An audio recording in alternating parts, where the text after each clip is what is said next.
Hi, my name is John Upper. I produce the newsletter for the Chess Federation of Canada, and I'm here at Hart House in Toronto taking pictures of the Zonals. Yeah, thank you for sitting down with us. Uh, so you're a photographer for the CFC?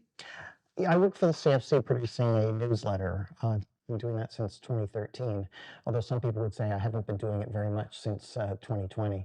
When the pandemic happened, basically all the games stopped, apart from online games. And one of the things I do is to take photos at tournaments.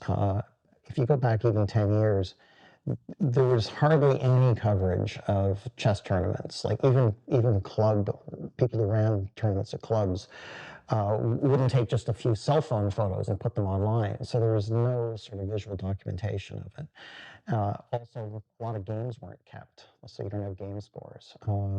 By taking pictures and nagging tournament directors for the game scores, it's a way of sort of keeping a record of modern Canadian chess. Right, right, which is very important in order to develop this. I suppose. I, I don't think it helps a whole lot, actually. But it does give an opportunity for some of the better players to share their thoughts about their games. So we can get grandmasters annotate their games for tournaments. So the next issue is going to have GM Razvan Priotu, who lives in Burlington. He's going to, and he has annotated 5 games from a tournament he won. Bator Sandwev annotated, I think, 10 games from the past several years, and the next issue will have maybe as many as 20 games from Sean Rodrigo, who's Canada's newest GM. Yes, he had in my opinion, the best result of any Canadian chess player ever in 2022. He won virtually everything he entered, including the World Junior Championship, the Canadian Championship, everything. And he deserves to be the if not the rating favorite, probably the betting favorite to win here today. Well, it depends what happens with this game against Nikolai. Right, right.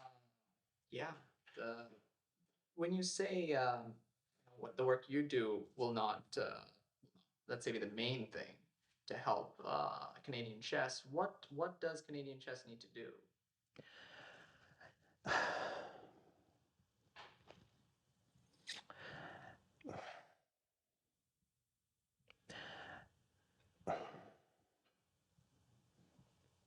You should leave that whole pause in. Right. Because it's not like it's not something I haven't thought about. I'm also have mixed feelings about it. So let me start with a negative here. I don't think actually anything needs to be done for Canadian chess. I think when people complain about the relatively weak chess scene in Canada compared to the United States or compared to, say, countries that are nuts about it, like Iceland or Germany or Russia, I think this actually reflects something good about Canada that I hope doesn't change, which is that the opportunity cost of becoming a really strong chess player, a grandmaster, is extremely high, and it's higher in Canada than it is in places with terrible economies, like like Iceland's not great, but Armenia's not great. Russia's probably worse. Georgia, also not good. Cuba. Those countries all have a much higher grandmaster to chess player ratio than Canada does. And I think that's because to really succeed, to get to the top levels in chess, even just grandmaster, not even qualifying for world championships, you need to put in a lot of hard thinking time. You have to be competitive. You have to have good nerves under pressure. You have to be humble enough to learn from your mistakes. You have to have a really good memory. You need a lot of skills to make it that far, and even then you might still not make it. And if you have that set of skills and you're in Canada, there are so many career opportunities you have that are more secure and more remunerative than chess that you should, people drop out. And they take a career path. Whereas if you have those same set of skills, and let's say you're unlucky enough to be born in the Soviet Union, your opportunities for using those skills were extremely limited by the government. So, of course, being a chess player would be an easy option. an obvious option, a good choice. So when people complain about the development of chess in Canada, they often point to the relatively low number of grandmasters we have here. But actually, I think that's a sign, and not of the weakness of chess, but of the economic strength and opportunity and freedom in Canada. It's that people who could become grandmasters anywhere in the world, if they live in Canada, they choose something that's probably a safer, richer path. Right. So that's the top level, but at the lower levels, a lot of good things have been done. One way of checking, of measuring the interest in chess and the future success in chess of Canada is to look at the number of juniors who participate in tournaments like the CYCC, the Canadian Youth Chess Championship, or even downstairs here at the Zonals. And there are a lot more youngsters playing now than there were 30 years ago. And there's so many, in fact, that older players, not me, but older players complain about running into youngsters in tournaments and getting beaten by them. It's bad for their egos. But it's a sign that chess is widely popular among in a demographic that it didn't used to appeal to so broadly, and that probably through computers and the internet, these kids have a chance to learn quickly and improve quickly. And if you have a big enough net like this, where a lot of kids can play, and you have the opportunity to learn provided by databases and online lessons and free software and so on, you have the interest and the opportunity, and the kids want to do it, you're going to end up with a healthy group of adults or younger adults who are going to be playing chess. And I don't know that an organization, any organization, is going to be able to do more than help direct people to some of those resources, because the resources are much greater than any organization could supply. So that's the upper level and the lower level, in age group anyway.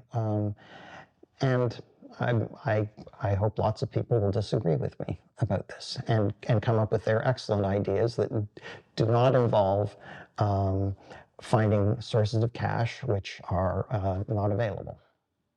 Right. So as in, even if, let's say, we wanted to bridge that gap between the opportunities and playing chess by giving top players more funding. Mm-hmm. First of all, we have to give them a lot of funding, Correct. And even then, You would have to guarantee the funding for quite a long way into the future, because kids are making these decisions in the first couple of years of high school, right? Kids who think they may have an opportunity for a longer term career at chess, or maybe they've only taken it up for 4 or 5 years and they haven't seen their ratings peak. They don't know how good they might get. They have to make some decisions about that. And the safe decision, of course, is not chess. That doesn't mean you can't play it and enjoy it, but to really to fill your potential at it is an enormous amount of work, and that means giving up a lot of other things. That's the opportunity cost. Not just other careers, but also time you might spend with friends and other things. There isn't. The United States has a couple of programs where they give scholarships to promising older players, by which I mean people who are like 18 to 25, I think is the age group, and the Sanford Fellowship. And that's quite a lot of money. It's, I think, $100,000 over 2 years. So it's certainly enough to fund your chess studying, but it doesn't compare to getting a job right out of university from a bank or almost anything. So even in the States, where there's a lot more money and a lot bigger funders, there is no guarantee like this. I think it would be foolish to think that way. Sorry, but I cut you off. Oh, no, not at all. I really enjoyed hearing your analysis. Do you want this to change? Yeah, No. on some level. Not really. If I'm right, then if it changes, it's because things have economically gotten worse in Canada. I mean, one way it could change would be, for instance, if there were enough strong Russian chess players who wanted to make a political statement. They should be emigrating. They should get out of Russia.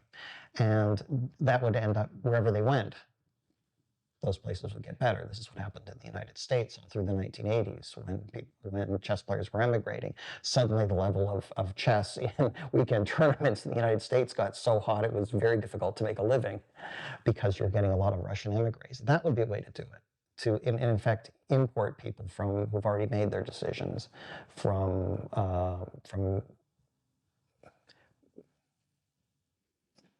places that shouldn't be places. Wow, that is that's very interesting. I don't think I've heard someone outline, the issues in Canadian chess the way you have.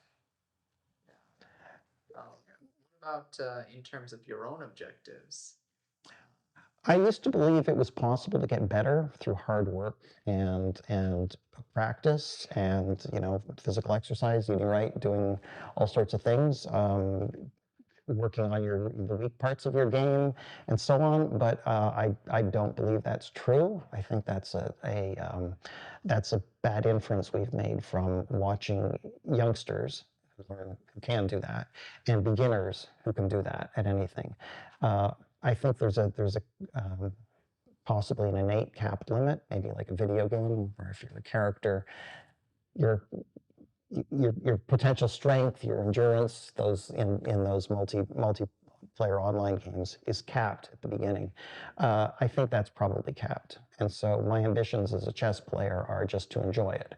I don't think it's possible to get better, for me, and based on the hundreds of thousands of tactics puzzles I've done, and my inability to get my level up on tactics puzzles, I think I have evidence to support this.